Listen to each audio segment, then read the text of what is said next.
ಯುವ ಜನರಲ್ಲಿ ಹೃದಯಾಘಾತ ಯಾಕೆ ಹೆಚ್ಚಾಗ್ತಾ ಇದೆ, ಅದರಲ್ಲೂ ಶಾಲಾ ಮಕ್ಕಳನ್ನು ಸೇರಿದಂತೆ?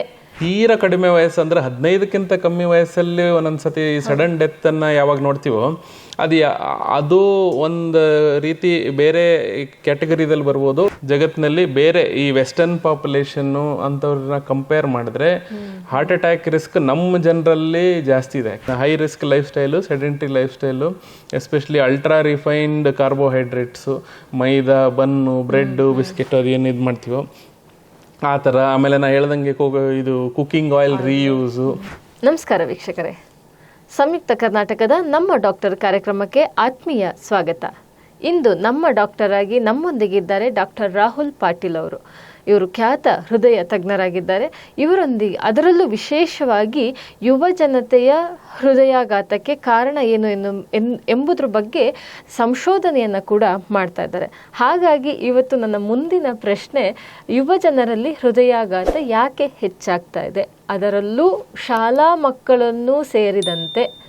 ಇನ್ನು ಮದುವೆ ಆಗಿರಲ್ಲ, ಇನ್ನು ಫಿಟ್ನೆಸ್ ಇರುತ್ತೆ, ಎಲ್ಲ ಇರುತ್ತೆ, ಅಂಥದ್ರಲ್ಲೂ ಹೃದಯಾಘಾತ ಕಾಣಿಸ್ಕೊಳತ್ತಲ್ಲ, ಯಾಕಾಗಿ?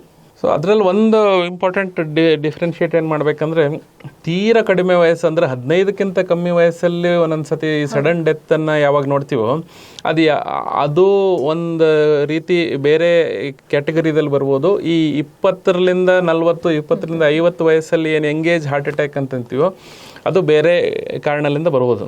ತೀರಾ ಯಂಗ್ ಏಜ್ ಅಂದರೆ 15ಕ್ಕಿಂತ ಕಮ್ಮಿ ಏಜಲ್ಲಿದ್ದಾಗ ಭಾಳಷ್ಟು ಸತಿ ಈ ಹುಟ್ಟಿದಾಗಿಂದನೇ ಕಂಜನೈಟಲ್ ಹಾರ್ಟ್ ಡಿಸೀಸ್ ಅಂತ ಹೇಳ್ತೀವಿ. ಅಂದರೆ ಹುಟ್ಟಿದಾಗಿಂದನೇ ಬರುವ ಒಂದೊಂದು ಬಗೆಯ ಹಾರ್ಟ್ ಕಾಯಿಲೆಗಳಿರ್ತವೆ.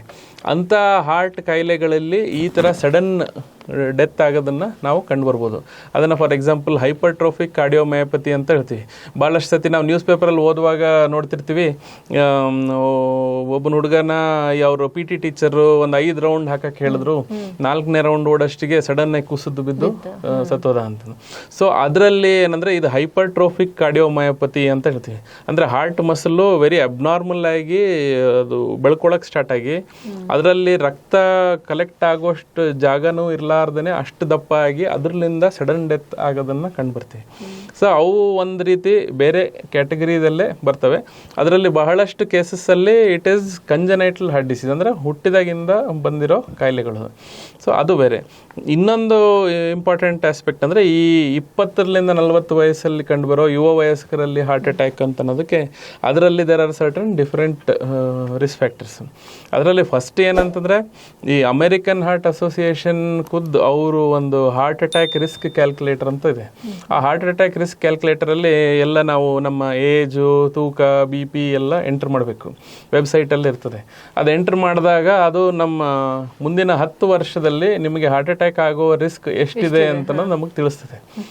ಸೊ ನಾವೆಲ್ಲ ಎಂಟ್ರ್ ಮಾಡಿ ಓಕೆ ಅಂತ ಕೊಟ್ಟಾಗ ಒಂದು ಪರ್ಸೆಂಟೇಜ್ ಬರ್ತದೆ. ಬಟ್ ಅದ್ರ ಕೆಳಗಡೆ ಒಂದು ಬಾಕ್ಸ್ ಇರ್ತದೆ. ಭಾಳಷ್ಟು ಜನ ಆ ಬಾಕ್ಸ್ನ ಮಿಸ್ ಮಾಡಿರ್ತಾರೆ. ಆ ಬಾಕ್ಸ್ ಏನು ಹೇಳ್ತದೆ ಅಂತಂದರೆ ಸೌತ್ ಏಷ್ಯನ್ ಇಂಡಿಯನ್ ರೇಸ್, ಅಂದರೆ ಇಂಡಿಯಾ, ಪಾಕಿಸ್ತಾನ್, ಶ್ರೀಲಂಕಾ, ಬಾಂಗ್ಲಾದೇಶ್, ಈ ಜನಾಂಗದವರಿಗೆ ಈ ರಿಸ್ಕ್ ಕ್ಯಾಲ್ಕುಲೇಟರ್ ಅಂಡರ್ ಎಸ್ಟಿಮೇಷನ್ ಇದೆ ಅಂತನ್ನೋದು ಹೇಳ್ತಾರೆ. ಅಂದರೆ ನಿಮಗೆ ಈ ರಿಸ್ಕ್ ಕ್ಯಾಲ್ಕುಲೇಟರ್ ಏನು ಹೇಳ್ತದೆ ಅದಕ್ಕಿಂತನೂ ಡಬಲ್ ರಿಸ್ಕ್ ನಿಮಗಿದೆ ಅಂತನೋ ಒಂದು ಪಾಯಿಂಟ್ ಅಮೆರಿಕನ್ ಹಾರ್ಟ್ ಅಸೋಸಿಯೇಷನ್ ವೆಬ್ಸೈಟಲ್ಲಿ ಇದೆ. ಸೊ ಅಂದರೆ ಏನು, ನಮ್ಮ ಎಥನಿಸಿಟಿ ಅಂದರೆ ನಮ್ಮ ಜೆನೆಟಿಕ್ ರೇಸ್, ಈ ಇಂಡಿಯಾ, ಪಾಕಿಸ್ತಾನ ನಾವೆಲ್ಲ ಏನು ಬರ್ತೀವೋ, ಸೊ ನಮಗೆ ಇಡೀ ಜಗತ್ತಿನಲ್ಲಿ ಬೇರೆ ಈ ವೆಸ್ಟರ್ನ್ ಪಾಪ್ಯುಲೇಷನ್ನು ಅಂಥವ್ರನ್ನ ಕಂಪೇರ್ ಮಾಡಿದ್ರೆ ಹಾರ್ಟ್ ಅಟ್ಯಾಕ್ ರಿಸ್ಕ್ ನಮ್ಮ ಜನರಲ್ಲಿ ಜಾಸ್ತಿ ಇದೆ ಆ್ಯಕ್ಚುಲಿ. ಸೊ ಆಮೇಲೆ ಈ average age of first heart ಅಟ್ಯಾಕನ್ನು ನೋಡ್ತೀವಿ. ಅದರಲ್ಲಿ ನೋಡಿದ್ರೆ ಈ average age of heart attacks ನೀವು western population America, US, UK ನೋಡಿದ್ರೆ 55+ ಇರುತ್ತೆ. ಬಟ್ ಅದೇ ಸೇಮ್ ನಮ್ಮ ಇಂಡಿಯನ್ ಪಾಪ್ಯುಲೇಷನಲ್ಲಿ ನೋಡಿದ್ರೆ ಅದಕ್ಕಿಂತ 10 ವರ್ಷ ಕಮ್ಮಿ first heart attack age. So ಆ ಥರ ನಮ್ಮ ಪಾಪ್ಯುಲೇಷನ್ಗೆ ಈ ಹಾರ್ಟ್ ಅಟ್ಯಾಕ್ ಆಗೋ ರಿಸ್ಕು ಸ್ವಲ್ಪ ಜಾಸ್ತಿ ಇದೆ. ಅದರಲ್ಲಿ ಇತ್ತೀಚೆಗೆ ಸರ್ಟನ್ ನ್ಯೂವರ್ ರಿಸ್ಕ್ ಫ್ಯಾಕ್ಟರ್ಸ್ ಏನಂದರೆ ಭಾಳಷ್ಟು ಸತಿ we have found some theoretical correlation. Corona very severe corona infection ಆದವರಲ್ಲಿ ಒಂದೊಂದು ಸತಿ ಕೊರೋನಾ ವೈರಸ್ ಏನಿದೆ ಹೃದಯ ರಕ್ತನಾಳದ ಒಳಗಿನ ಕೋಶಗಳು ಅಂದರೆ ಬ್ಲಡ್ ಸೆಲ್ಸ್ ಅಂತಲ್ಲಿ ಎಫೆಕ್ಟ್ ಮಾಡ್ತಿತ್ತು ಅಂತ ಗೊತ್ತಿತ್ತು. ಸೊ ಯಾವಾಗ ಆ ವೈರಸ್ ಅಂತಲ್ಲಿ ಎಫೆಕ್ಟ್ ಮಾಡಿತ್ತೋ ಅಂಥವರಿಗೆ ಮುಂದೆ ಒಂದು 2-3 ವರ್ಷ ನಂತರ ಅದೇ ಏರಿಯಾದಲ್ಲಿ ಕೊಲೆಸ್ಟ್ರಾಲ್ ಬ್ಲಾಕೇಜ್ ಆಗೋ ಚಾನ್ಸಸ್ ಜಾಸ್ತಿ ಆಗ್ತದೆ. ಸೊ ಅದು ಒಂದು ನಾವು ಕಂಡು ಬಂದಿರೋ ಒಂದು ಕಾರಣ. ಆ ಥರ there are many other risk factors. Like ಇನ್ನೊಂದು ಇನ್ಸುಲಿನ್ ರೆಸಿಸ್ಟೆನ್ಸ್ ಅಂತ ಹೇಳ್ತೀವಿ. ಅಂದರೆ ಈ ಸಕ್ಕರೆ ಕಾಯಿಲೆ ಇರೋರಲ್ಲಿ ಏನು ಇನ್ಸುಲಿನ್ ಕಮ್ಮಿ ಇದೆ ಅಂತ ನಮಗೆ ಗೊತ್ತು.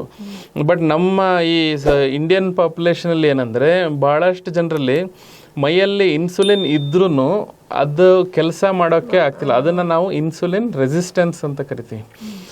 ಈ ನಮ್ಮ ಇಂಡಿಯನ್ ಪಾಪ್ಯುಲೇಷನಲ್ಲಿ ಈ ಇನ್ಸುಲಿನ್ ರೆಸಿಸ್ಟೆನ್ಸ್ ಅನ್ನೋದು ಬಹಳ ಜಾಸ್ತಿ ಇದೆ ಅಂತ ಅನ್ನೋದು ನಮಗೆ ಗೊತ್ತಾಗಿರೋದು. ಅದಕ್ಕೇನೆ ನಾವು ವೆಸ್ಟರ್ನ್ ಪಾಪ್ಯುಲೇಷನ್ಗಿಂತ ನಮಗೆ ಜಾಸ್ತಿ ರಿಸ್ಕ್ ಇರೋದು ಅಂತ ನಮಗೆ ಗೊತ್ತಾಗಿದೆ ಈಗ.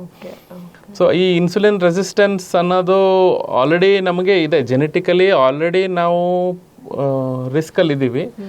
ಅದನ್ನು ಏನು ಜಾಸ್ತಿ ಮಾಡ್ತಿದೆ ಅಂದರೆ ನಮ್ಮದೆಲ್ಲ high risk lifestyle, sedentary lifestyle, especially ultra refined carbohydrates, maida, bun, bread, biscuit ಅದು ಏನು ಇದು ಮಾಡ್ತೀವೋ ಆ ಥರ. ಆಮೇಲೆ ನಾ ಹೇಳ್ದಂಗೆ ಇದು ಕುಕ್ಕಿಂಗ್ ಆಯಿಲ್ ರೀಯೂಸು.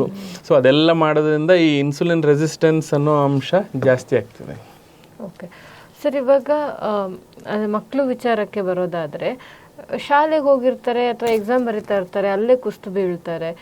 ಅಂದರೆ ಮಕ್ಕಳಿಗೆ ಏನು ಅಂದರೆ ಅವ್ರು ಸರಿಯಾಗಿ ಊಟ ತಿಂಡಿ ಮಾಡದೇ ಇರೋದು ಕಾರಣನ, ಅಥವಾ ನೀವು ಹೇಳಿದಾಗೆ ಬಾರ್ನ್ ಒಂದಿಷ್ಟು ಇದಿರುತ್ತೆ ಹುಟ್ಟಿದ ಆರೋಗ್ಯ ಅಂತ ಅಂದರೆ, ಅದ್ರ ಹೊರತಾಗಿ ಬೇರೆ ಯಾವ ಕಾರಣಕ್ಕೆ? ಅಂದರೆ ಎಕ್ಸಸೈಸ್ ಜಾಸ್ತಿ ಆಯಿತು ಅಂತ, ನಾವು ಫಿಸಿಕಲ್ ಆ್ಯಕ್ಟಿವಿಟೀಸ್ ಜಾಸ್ತಿ, ಈ ಥರ ಏನಾದ್ರು ರೀಸನ್ಗಳಿರುತ್ತಾ? ಇಲ್ಲ, ಈ ಶಾಲಾ ಮಕ್ಕಳಲ್ಲೇ ಹೇಳ್ಬೇಕಂದ್ರೆ most common is congenital heart disease ಅಂತಲೇ ಬಂದಿದೆ ಅದು. ಸೊ ಹಂಗೆ ಇರಲಿ ವೆಸ್ಟರ್ನ್ ಪಾಪ್ಯುಲೇಷನಲ್ಲಿ ಒಂದೆರಡು ಕ್ರೈಟೀರಿಯಾಗಳಿದ್ದಾವೆ. ಅಂದರೆ ಹುಟ್ಟಿದ ತಕ್ಷಣ ಅಥವಾ ಹುಟ್ಟಿದ 2ನೇ ವಯಸ್ಸು ಅಥವಾ 5ನೇ ವಯಸ್ಸಲ್ಲಿ ಇಂತಹ ಏನಾದರೂ ಲಕ್ಷಣಗಳನ್ನು ಕಂಡು ಬಂದಾಗ ನಾವು ಹಾರ್ಟ್ ಸ್ಕ್ರೀನಿಂಗ್ ಮಾಡ್ಬೋದು. ಒಂದು ಸಾಧಾರಣ ಒಂದು ಎಕೋ ಸ್ಕ್ಯಾನ್ ಮಾಡಿದ್ರೆ ಇಂತಹ ಒಂದು 50-70% ಸಡನ್ ಡೆತ್ಗಳನ್ನು ನಾವು ಪ್ರಿವೆಂಟ್ ಮಾಡ್ಬೋದು. ಬಟ್ ಈ ನಮ್ಮ ಇಂಡಿಯಾ ಅಂತ ನಮ್ಮ ದೇಶದಲ್ಲಿ ಏನಂದರೆ ಆಬ್ವಿಯಸ್ಲಿ ಎಕನಾಮಿಕ್ ಫ್ಯಾಕ್ಟರ್ಸು, ಅಂದರೆ ಪ್ರತಿಯೊಂದು ಮಗುಗೆ ನಾವು ಎಕೋ ಸ್ಕ್ಯಾನ್ ಮಾಡ್ಬೋದಾ, ಪ್ರತಿ ಮಗು ಅದನ್ನು ಅಫೋರ್ಡ್ ಮಾಡ್ಬೋದಾ ಅಂತ ಪ್ರಶ್ನೆ ಬಂದಿದ್ದಕ್ಕೆ ಏನಂದರೆ ಅದು ಯೂನಿವರ್ಸಲ್ ಆಗಿ ಪ್ರತಿ ಮಗು ಎಕೋ ಮಾಡಬೇಕು ಅನ್ನೋದು ಕಂಪಲ್ಸರಿ ಇಲ್ಲ.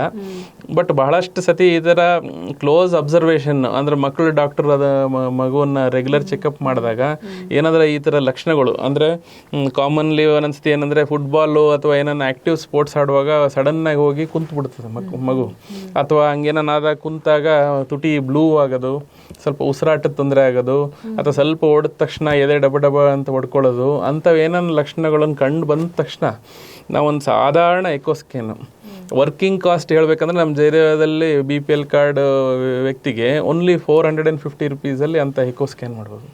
ಸೊ ಅಂಥ ಸ್ಕ್ಯಾನ್ ಮಾಡಿದಾಗ ಇಂಥವು 50% ಈ ಎಲ್ಲ ಕಂಜನೈಟಲ್ ಹಾರ್ಟ್ ಡಿಸೀಸು ನಾವು ಅಲ್ಲಿನೇ ಕಂಡು ಬಂದ್ಬಿಟ್ಟು ಈ ಥರ ಸಡನ್ ಡೆತ್ಗಳನ್ನು ಆಗೋದು ಪ್ರಿವೆಂಟ್ ಮಾಡ್ಬೋದು. ಓಕೆ ಓಕೆ ಓಕೆ ಓಕೆ ನೋಡಿದ್ರಲ್ಲ ವೀಕ್ಷಕರೇ, ಅಂದರೆ ಮಕ್ಕಳು ಯಾಕಾಗಿ ನಾವು ಒಂದಿಷ್ಟು ವಿಚಾರಗಳನ್ನು ತುಂಬ ಸೋಷಿಯಲ್ ಮೀಡಿಯಾದಲ್ಲಿ ನೋಡ್ತಾ ಇರ್ತೀವಿ.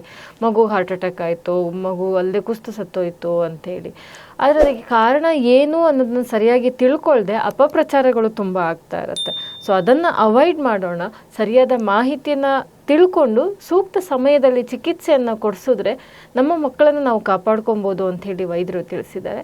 ಸೊ ಇನ್ನಷ್ಟು ಮಾಹಿತಿಯನ್ನು ಮುಂದಿನ ಸಂಚಿಕೆಯಲ್ಲಿ ಮತ್ತೆ ಚರ್ಚೆಯನ್ನು ಮುಂದುವರಿಸ್ತೀವಿ. ನೋಡ್ತಾ ಇರಿ, ಸಪೋರ್ಟ್ ಮಾಡ್ತಾ ಇರಿ. ನಮಸ್ತೆ.